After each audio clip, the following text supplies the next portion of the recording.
The sun had just begun to rise over the small town of Maplewood, nestled quietly in the heartland of the United States.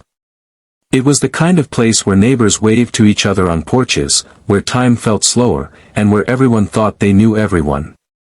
But in a modest trailer at the edge of town, 14-year-old Eli Sanders knew he was invisible. Eli had learned early not to expect much. His dad had left when he was 6. His mother worked 2 jobs and still struggled to pay rent, and the second-hand clothes he wore to school made him a quiet target. Still, Eli never complained. He had an old notebook filled with sketches of bridges and buildings. His dream was to be an architect one day. It seemed impossible, but dreams, he figured, didn't cost anything. On a chilly November morning, Eli's life quietly shifted. He was walking to school, as usual, cutting through Miller's auto yard to save time. As he passed, he noticed an older man bent awkwardly under the hood of a rusted pickup. The man grunted in frustration, his tools scattered, hands greasy and trembling slightly from age. Without thinking, Eli stepped forward. "Need a hand, sir?" The man looked up, surprised. No one ever offered help in that part of town, especially not a kid. "You know anything about engines, son?" "A little. My uncle taught me," Eli replied, setting his backpack down. Together, they worked in silence. Eli held the light steady, fetched tools, and pointed out a loose wire that the man had overlooked. An hour later, the engine coughed to life. The man wiped his hands, then looked at Eli with eyes softened by gratitude. "Name's Walter. Folks around here just call me Old Man Miller. You got a good head on your shoulders." Eli smiled shyly. "I'm Eli. Don't suppose you'd want a weekend job, would ya?" Eli blinked. No one had ever offered him anything without expecting something back. "Sure. I'd like that." That simple offer turned into something more. Every Saturday, Eli showed up at the yard, eager to learn. Walter taught him more than engines. He taught him patience, responsibility, and the value of precision. He asked about school, listened to Eli's dreams, and encouraged him. It had been years since anyone believed in him like that. Months passed. Walter, a retired mechanic and widower, found a renewed sense of purpose in mentoring Eli.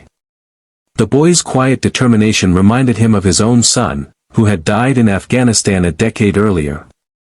Eli never knew. Walter never told him. Then came the storm. One spring night, a tornado tore through Maplewood, ripping homes apart and scattering dreams like dust. Eli's trailer was among the wreckage. His mother was injured. They had no insurance, no savings, and nowhere to go. Eli stood in front of the remains of his home, tears silently rolling down his dirt-covered face. That's when Walter showed up, his old pickup truck idling behind him. "I heard," he said quietly. "Get in, son. You're staying with me." Eli hesitated.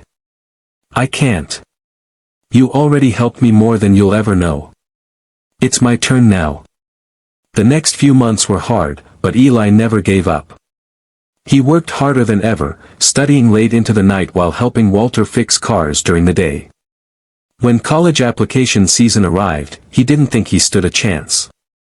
But Walter insisted he apply. 2 weeks before graduation, an envelope arrived. Eli stared at the return address, University of Michigan, College of Architecture. His hands trembled as he opened it.